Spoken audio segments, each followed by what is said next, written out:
Hello, my name is Melton Mustafa, music educator. I currently teach at Parkway School of the Arts and also Florida A&M University, and I'd like to tell you a little bit about my proudest moment as a teacher. A couple of years ago, I had an opportunity to take one of my students, Mr. Patrick Bartley, who was then in the 6th grade, to a jazz concert.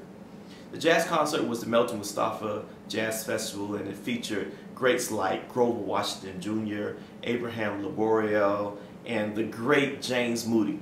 Now, we would listen to this band play, and when I say they were swinging, those guys were swinging. And James Moody went up to play his solo, and he started off and he started developing his solo. Then he played this incredible lick, and I went to turn around. I turned around to look at Patrick to see if he heard that lick, and Patrick was smiling and crying at the same time. I was like, wow, he is really into the music, and it was just fantastic, just wonderful having the opportunity to see somebody that was enjoying the music so much.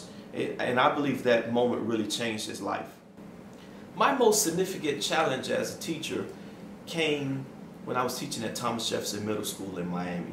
As you know, the arts are the first to get cut in the budget, and as a band director, I just didn't have enough instruments for everyone. So I had to think quickly. I said, okay, well, we can do some fundraisers, we can do some car washes, we can raise some money to get instruments, but right now I need to start these students off because they want to play.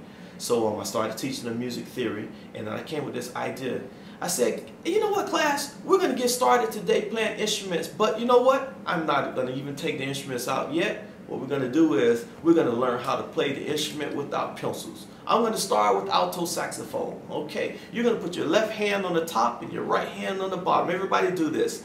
Okay, good job. Now I'm going to teach you how to play hot cross buttons. The notes are B, A, and G. Everybody do it. Ready? B, A, G. And basically what I did was I went through all of the instruments. I did it on trumpet. I did it on the flute. I did it on the drums and mallets, and I call it air horns, and that's how we got through it. Now, I told the students, I said, look, we're going to raise some money for some new instruments. We're going to do car washes. We're going to do concerts. We're going to do whatever we can, because I want to make sure everybody in this room has a brand new instrument. And we worked hard as a group, and we developed a team, and all of the kids participated, and that's how we got our instruments. My teaching style is literally a combination of all of the teachers I've ever had. You know, I sort of like memorized everything that they did. Miss Penny Page, she was always happy. Frankie Neal, is a very serious teacher, drill and practice. Dr. William P. Foster, he taught me transfer of learning, tunnel vision, attention to detail. All of these teachers and their styles make up who I am, Mr. Mustafa. I'd like to talk to you a little bit about how I continue to make an impact on my students. Basically, we have a rigor in the class where the students come in and they know exactly what's expected from them. You're going to come in and you're going to work hard. We're going to have fun, but you need to make sure that you have your music. What does that mean? Well, at home you need to practice, you need to do your scales, you need to do your tone exercises, you need to be ready for the performance, you need to be on time. You need to make sure that you're dressed appropriately. Another thing I do with my students is I give them the opportunity to meet and perform with guest artists.